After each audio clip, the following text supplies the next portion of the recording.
Hello बच्चों, chemistry के इस प्लेटफॉर्म पर एक बार फिर आपका स्वागत है। आज के इस वीडियो में मैं वैद्युत रसायन के पिछले क्वेश्चन जितने आए हैं उनको कवर करूंगा।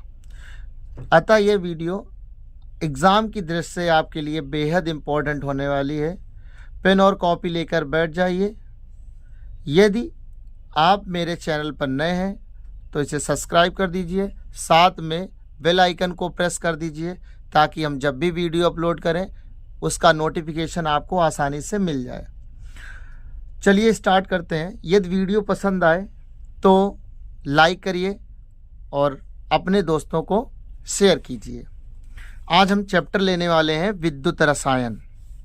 विद्युत रसायन में वो टॉपिक कवर करेंगे जो सीधे सीधे जहाँ से क्वेश्चन आते रहते हैं।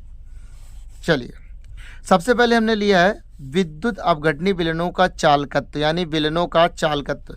यहाँ से थ्योरी या न्यूमेरिकल आता ही रहता है। किसी विद्युत अपघट्य की जलीय विलयन में से विद्युत धारा प्रवाहित करने की क्षमता विद्युत अपघटनी विलयनों का चालकत्व या चालकता कहलाती है।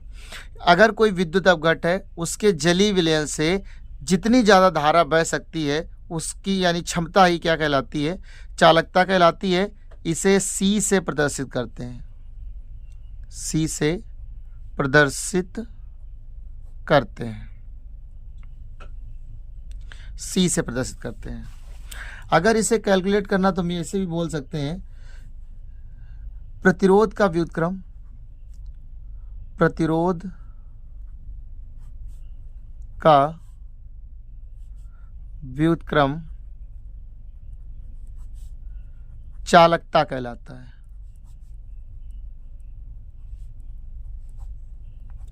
अर्थात C बराबर हो जाएगा 1/R, जहां C चालकता है और R क्या है? प्रतिरोध है। धात्विक चालकों की भांति विद्युत अपघटनी चालकों पर भी ओम का नियम लगता है। तो यहां हम नोट कर दे रहे हैं,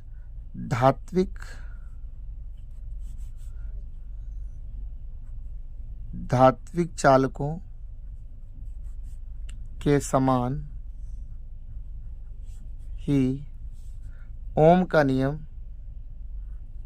समान ही ओम का नियम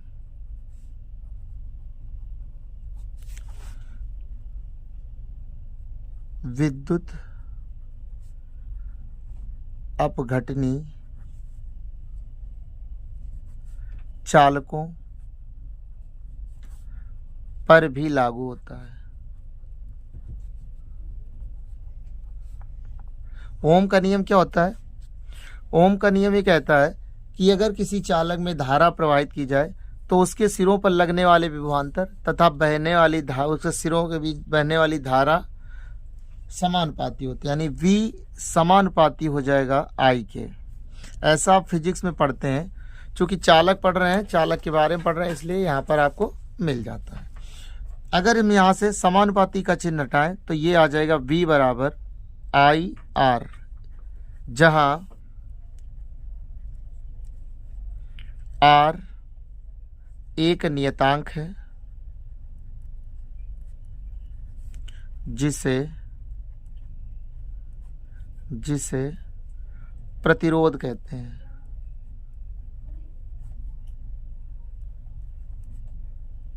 जिसे प्रतिरोध करते हैं। अगर हम इस R की वैल्यू को इसमें पुट करें, या हम बोल सकते हैं R इज इक्वल टू हो जाएगा V/I। इसको अगर हम इस फार्मूले में रखें तो ये आ जाएगा C is equal to 1/V/I, अर्थात ये ऊपर चला जाएगा तो C इज इक्वल टू हो जाएगा I/V। आगे देखते हैं। अगला टॉपिक लिया है विशिष्ट चालकता। विशिष्ट प्रतिरोध का व्युत्क्रम विशिष्ट चालकता कहलाता है। विशिष्ट चालकता क्या होता है? विशिष्ट प्रतिरोध का व्युत्क्रम विशिष्ट चालकता कहलाता है। इसे कप्पा से प्रदर्शित करते हैं, कप्पा से प्रदर्शित करते हैं।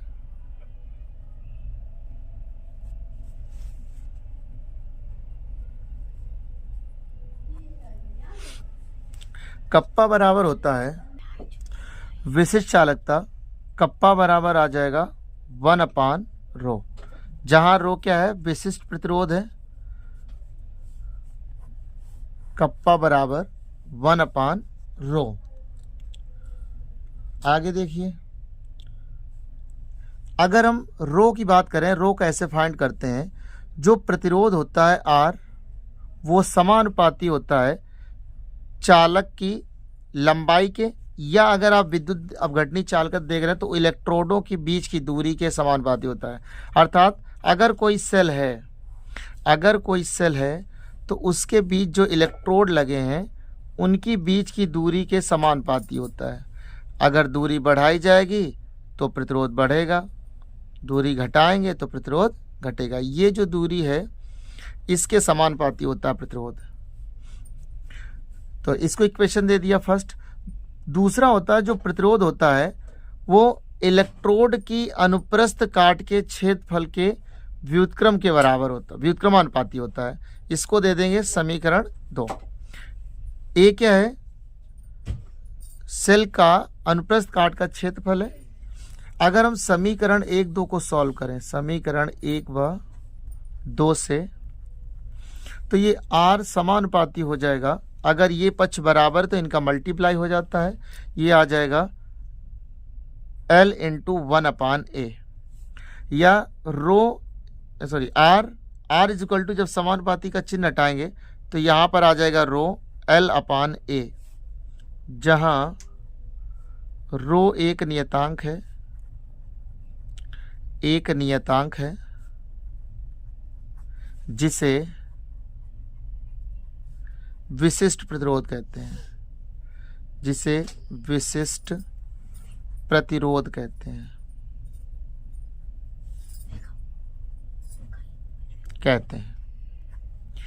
अगर हम यहाँ से रो बराबर निकालें तो रो इज इक्वल टू हो जाता है R × L/A। इसका मान हम क्या करेंगे, इस वाले फार्मूले में पुट करेंगे। ये आ जाएगा कप्पा इज इक्वल टू 1/ρ है, और रो की जगह लगा देंगे R × L/A। ए चला जाएगा ऊपर, तो कप्पा इज इक्वल टू आ जाएगा 1/R ×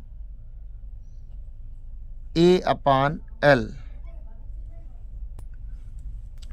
माफ कीजिए, रो इज इक्वल टू यहाँ से हो जाएगा R A ऊपर रहेगा, अपान में L होगा, RA/L। जब इसको यहाँ पुट करेंगे तो ये RA ऊपर होगा, L नीचे होगा, जो ऊपर जाएगा तो हो जाएगा, जब इसमें इसको पुट करेंगे तो ये बन जाएगा kappa is equal to 1/R × A/L। L जाएगा ऊपर तो कप्पा इज इक्वल टू हो जाएगा 1/R × L/A। ये आपका फार्मूला रहेगा। कप्पा का अगर मात्रक निकालें तो रो का मात्रक क्या आ जाएगा, रो का मात्रक आ जाएगा ओम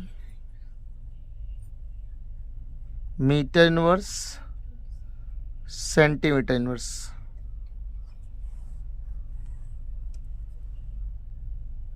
नेक्स्ट टॉपिक लेते हैं सेल नियतांक।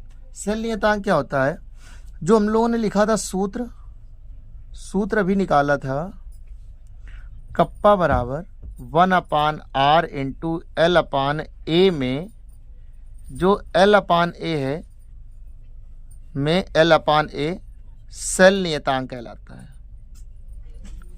सेल नियतांक कहलाता है।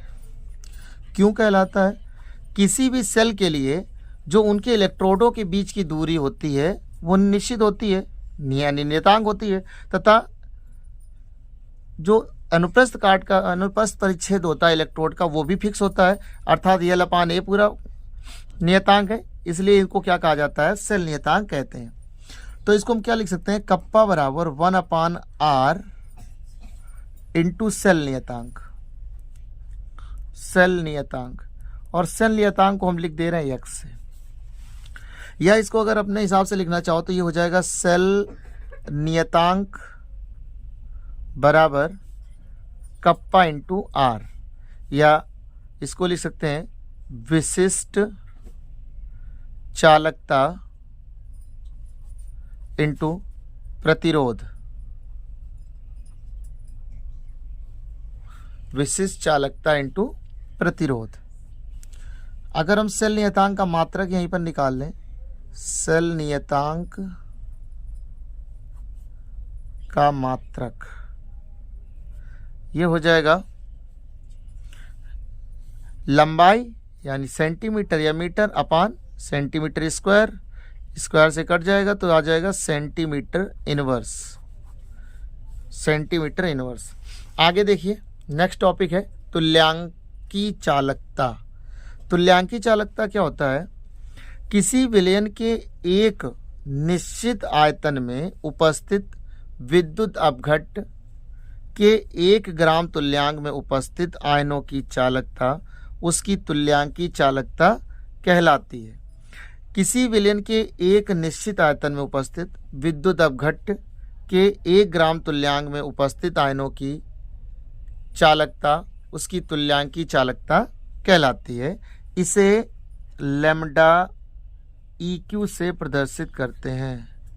लैम्डा EQ से प्रदर्शित करते हैं। तुल्यांकी चालकता को किससे लिखा जाता है? लैम्डा EQ से। आगे देखते हैं तुल्यांकी चालकता तथा विशिष्ट चालकता में संबंध क्या होता है।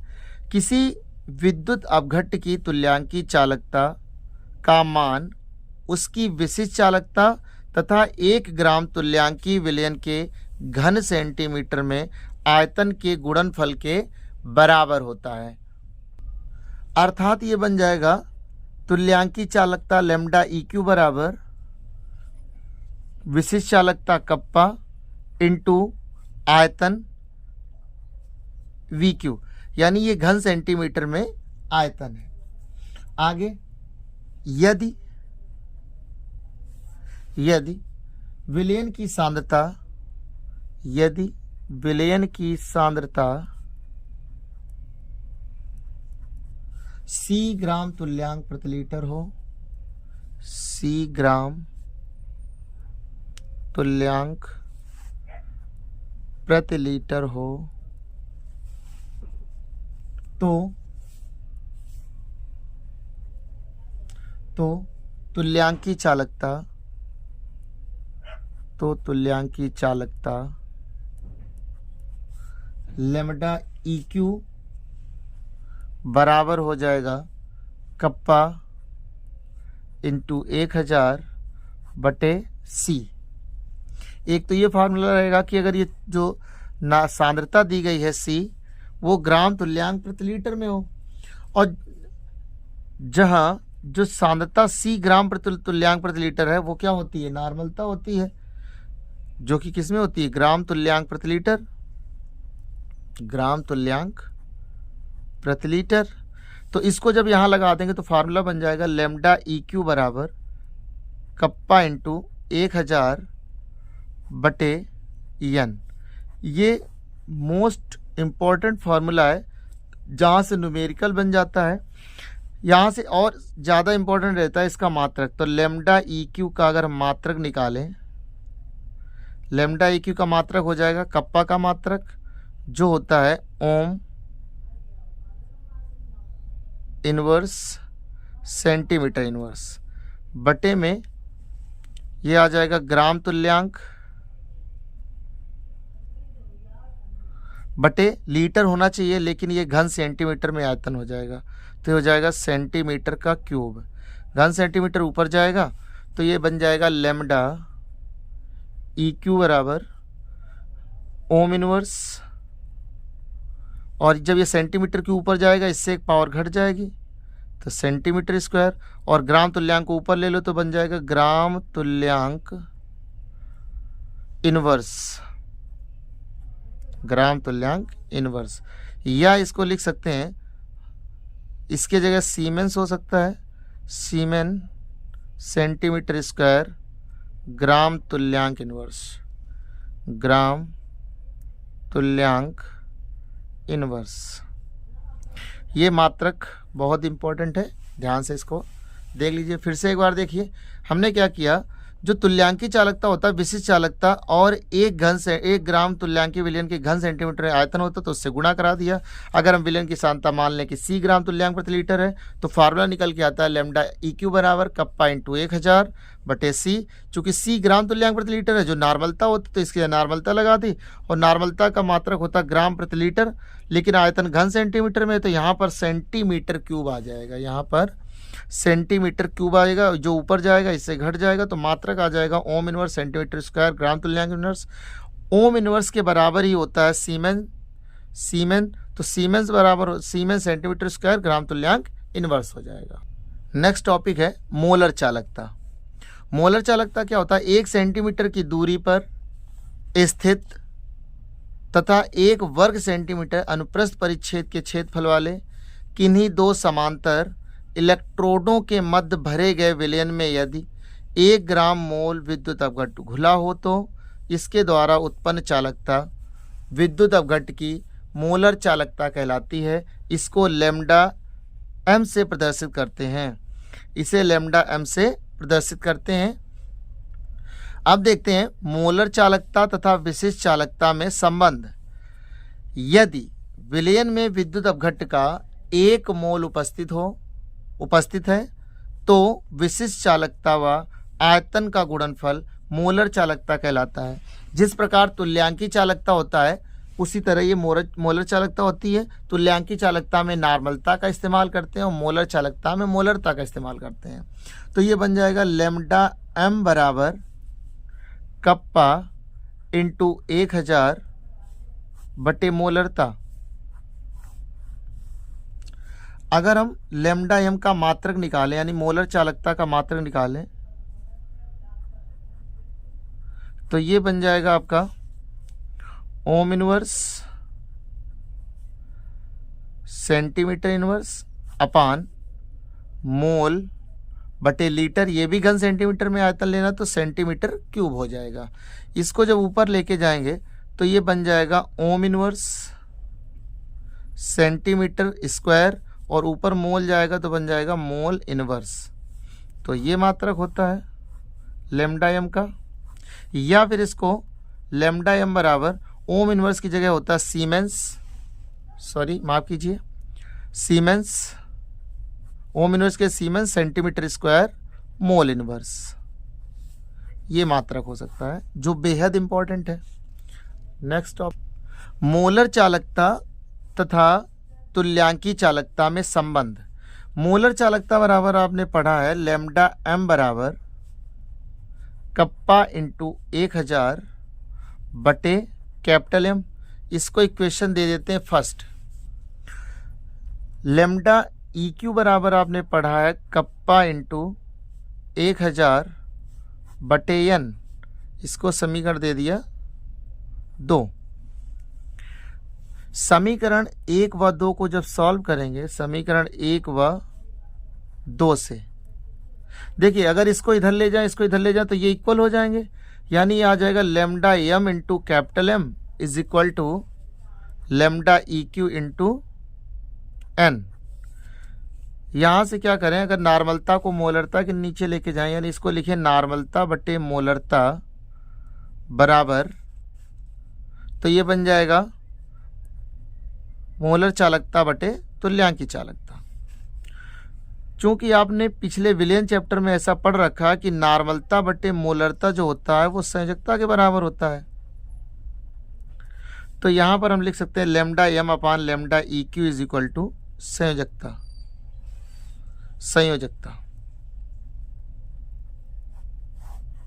एक ये फार्मूला मिल गया। फिर से देख लो, मोलर चालकता का फार्मूला तुल्यांकी चालकता। मोलर चालकता को यहाँ लेके जाओ तो m lambda m into capital M, और ये इधर lambda EQ into capital M, ये दोनों इक्वल हो जाएंगे तो इनको इक्वल कर दिया और फाइनली आंसर आ जाता है। नेक्स्ट टॉपिक देखिए। अगला टॉपिक है कोल-राउस का नियम, जो इस चैप्टर का सबसे ज़्यादा इंपॉर्टेंट टॉपिक है। कोल-राउस का नियम क्या कहता है, इस नियम के अनुसार अनंत अनुता पर जब वियोजन पूर्ण होता है तो विद्युत अपघट्ट की तुल्यांकी चालकता में प्रत्येक आयन अपना निश्चित योगदान देता है। अनंत अनुता पर जब वियोजन पूर्ण होता है तो विद्युत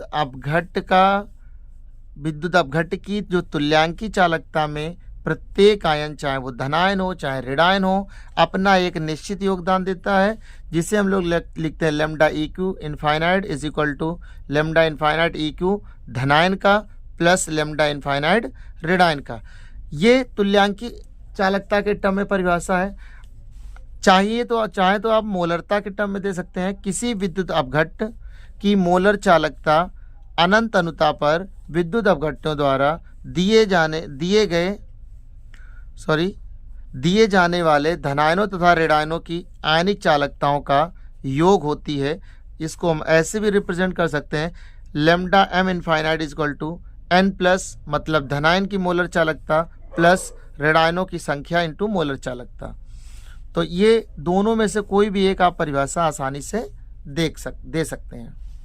चलिए नेक्स्ट टॉपिक देखते हैं। अब देखते हैं कोल-राउस नियम के अनुप्रयोग। अगर कभी कोल-राउस का नियम पूछा जाएगा तो उसके अनुप्रयोग अवश्य पूछे जाते हैं। कोल-राउस के नियम का अनुप्रयोग सबसे पहला है दुर्बल विद्युत अपघट्टों की अनंत अनुता पर मोलर चालकता का निर्धारण करने में। कोल-राउस के नियम की सहायता से दुर्बल विद्युत अपघट्टों की अनंत अनुता पर मोलर चालकता ज्ञात की जा सकती है। कैसे ज्ञात करेंगे? जैसे हमें एसिटिक अम्ल की अनंत अनुता पर मोलर चालकता की गणना प्रबल विद्युत अपघट्ट HCl, सोडियम एसिड यानी CH3COO Na और तथा NaCl से करनी है, तो कैसे करेंगे वो जरा देख लीजिए। हमें ज्ञात क्या करनी है? अनंत अनुता पर मोलर चालकता निकालना है एसिटिक अम्ल की CH3COOH की। इसको अगर हम आयनाइज्ड करें तो ये लेमडा इनफाइनाइट M और ये जो टूटेगा CH3COO minus plus lambda infinite M H plus. इसको इक्वेशन दे रहे हैं फर्स्ट। आगे देखिए, इसका हमें मोलर चालकता निकालनी है। HCl ले लो, लेमडा M इनफाइनाइट HCl को अगर हम आयनाइज्ड करें तो ये टूटता है lambda infinite M AH plus plus lambda infinite M Cl minus. इसको इक्वेशन दे दिया सेकेंड। इसी तरीके से लेमडा इनफाइनाइट M CH3COONA, इसको आयनाइज करेंगे तो टूटेगा lambda M infinite CH3COO minus plus lambda infinite M Na plus. इसको इक्वेशन दे दिया थर्ड। एक और बचता है लेमडा M इनफाइनाइट NaCl, ये टूटेगा lambda M Na positive plus lambda infinite M Cl negative. इसको इक्वेशन दे दिया फोर्थ। अब हमें करना क्या है? ये जो तीन इक्वेशन बाद वाली हैं इनकी सहायता से पहली वाली इक्वेशन कैसे बनाए वो देखना है। अगर ध्यान से देखें तो इस वाली इक्वेशन में मिल जाएगा H प्लस, हमें ऐसा कुछ चाहिए, ये H प्लस मिल जाएगा और इस वाले से एसीटेट आयन मिल जाएगा। तो इन दोनों इक्वेशन को जोड़ देंगे और इसको घटा देंगे तो ये वाली इक्वेशन आपको मिल जाएगी। तो समीकरण 2 और 3 को जोड़ना है और 4 को घटाना है। समीकरण 2 व 3 को जोड़कर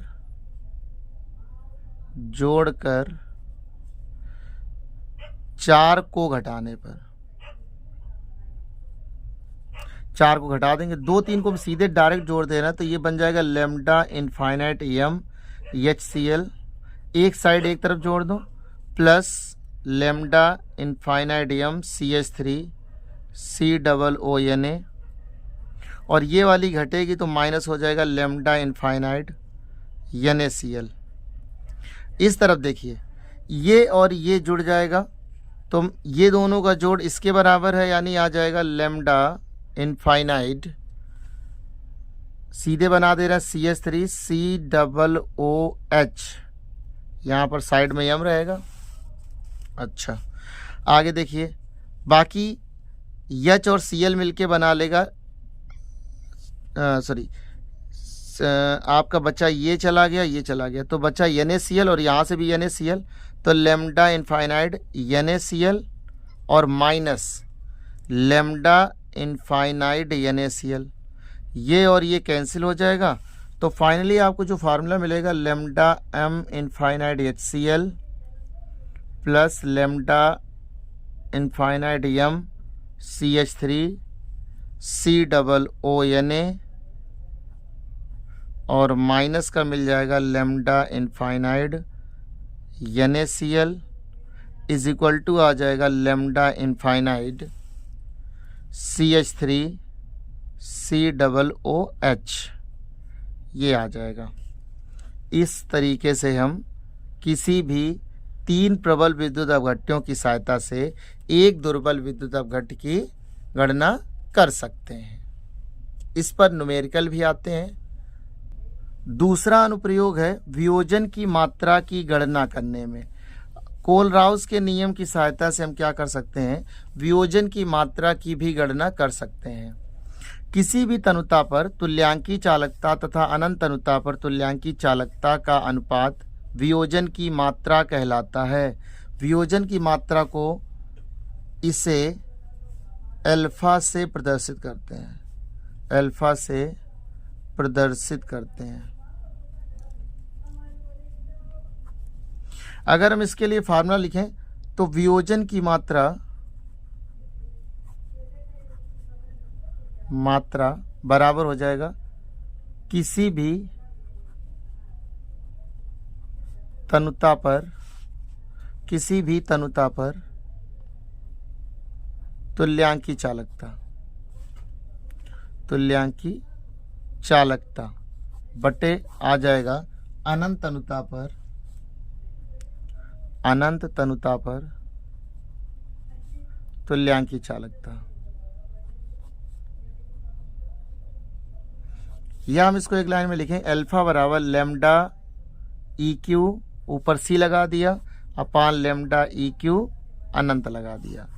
ये फार्मूला होता है वियोजन की मात्रा की गणना करने में। आगे नेक्स्ट टॉपिक देखते हैं। फैराडे के विद्युत अपघटन के नियम देख लो, जो एग्जाम में अक्सर आते ही रहते हैं। फैराडे ने क्या किया, इनका पूरा नाम माइकल फैराडे है। 1833 में विद्युत अपघटन का अध्ययन किया और उसका अध्ययन करने के बाद इससे संबंधित 2 नियम दिए, जिसमें पहला नियम क्या कहता है, इस नियम के अनुसार इलेक्ट्रोड से मुक्त हुए या इलेक्ट्रोड पर एकत्रित होने वाले पदार्थ की मात्रा विद्युत अपघट्य में से प्रवाहित आवेश के समानुपाती होती है। अगर हम पदार्थ की मात्रा को W मान लें और प्रवाहित आवेश को Q मान लें तो ये एक दूसरे के समानुपाती हो जाएंगे। और जब भी समानुपाती का चिन्ह हटाएंगे तो कोई ना कोई नियतांक आएगा। यहाँ पर लगा दिया ZQ, लिख देना जहाँ Z विद्युत रासायनिक तुल्यांक है, विद्युत रासायनिक तुल्यांक है। चूंकि जो आवेश होता है Q, ये होता है IT के बराबर, तो ये W is equal to ZIT भी हो जाएगा। चूंकि जो Z होता है, Z बराबर हम लोग लिखते हैं E अपान 96,500, E अपान 96,500। तो अगर चाहो तो इसको ऐसे भी लिख सकते हो कि W बराबर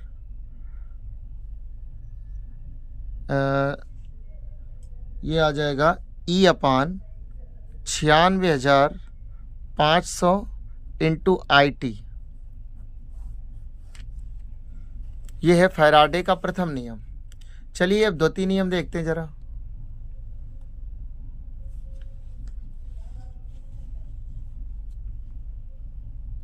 फैराडे का द्वितीय नियम क्या है? फैराडे का द्वितीय नियम, इस नियम के अनुसार जब विद्युत अपघट्य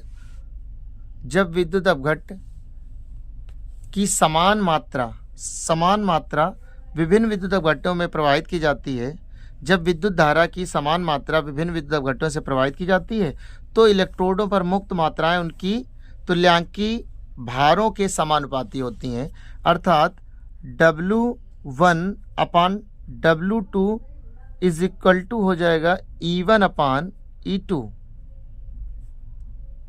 इसको हम विद्युत रासायनिक तुल्यांक के टर्म में भी इसका आंसर दे सकते हैं, या हम इसको ऐसे लिख सकते हैं W1/W2 is equal to Z1/Z2, Z1/Z2।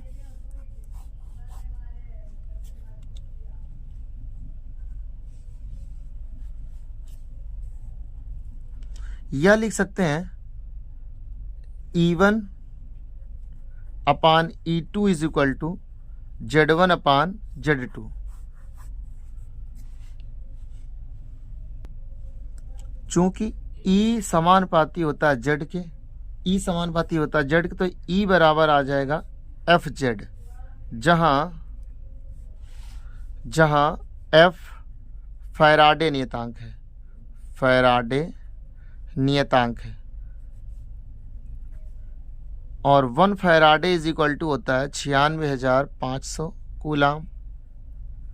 तो E बराबर हो जाता है 96,500 Z, या Z बराबर बन जाएगा E/96,500।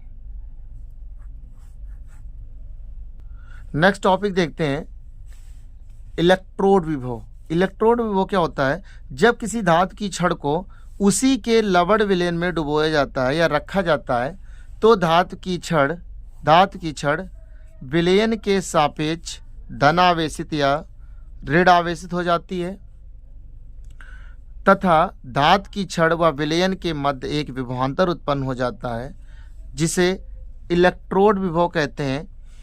इसे कैपिटल E से प्रदर्शित करते हैं, कैपिटल E से प्रदर्शित करते हैं। अगर हमें इसको समझें कि जैसे मान लो ये मेरे पास जिंक धातु की छड़ है, जैसे ये जिंक धातु की छड़ है, ये Zn छड़ है, तो इसमें क्या करें हम ZnSO4 का विलयन भरेंगे।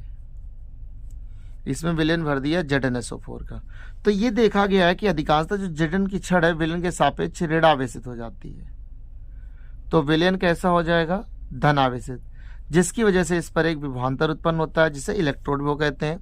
इसी प्रकार जब कॉपर धातु की छड़ को कॉपर के लवण विलयन में डुबोते हैं, ये है Cu छड़, हमने इसमें डाल दिया CuSO4 विलयन, CuSO4 विलयन, तो धातु की छड़ जो होती है विलयन के सापेक्ष धनावेशित होती है, तो विलयन ऋणावेशित हो जाएगा और एक विभवांतर उत्पन्न होता है, जिसे इलेक्ट्रोड विभव कहते हैं। इलेक्ट्रोड विभव को प्रभावित करने वाले कारक, कई बार पेपर में पूछा गया है कि इलेक्ट्रोड विभव किसे कहते हैं, तो इसके प्रभावित करने वाले कारक क्या हैं? तो इसके 4 मुख्य कारक हैं। वो 4 कारक क्या हैं? पहला है विलयन की सांद्रता, दूसरा है धातु की प्रकृति, तीसरा है विद्युत अपघट्य की प्रकृति, और चौथा है दाब ताप की परिस्थिति। ये हो गया इलेक्ट्रोड विभव। नेक्स्ट टॉपिक देखते हैं। नेक्स्ट टॉपिक लिया है मानक इलेक्ट्रोड विभव। मानक इलेक्ट्रोड विभव क्या है? यदि ये जो इलेक्ट्रोड विभव निकाला है, इसमें कुछ मानक परिस्थितियां लगा दें, जैसे विलयन की सांद्रता 1 मोलर कर दें, दाब 1 वायुमंडल रख दें और ताप 25 डिग्री सेल्सियस रख दें, तो जो मानक इलेक्ट्रोड विभव होता है वही कहलाता है मानक इलेक्ट्रोड विभव।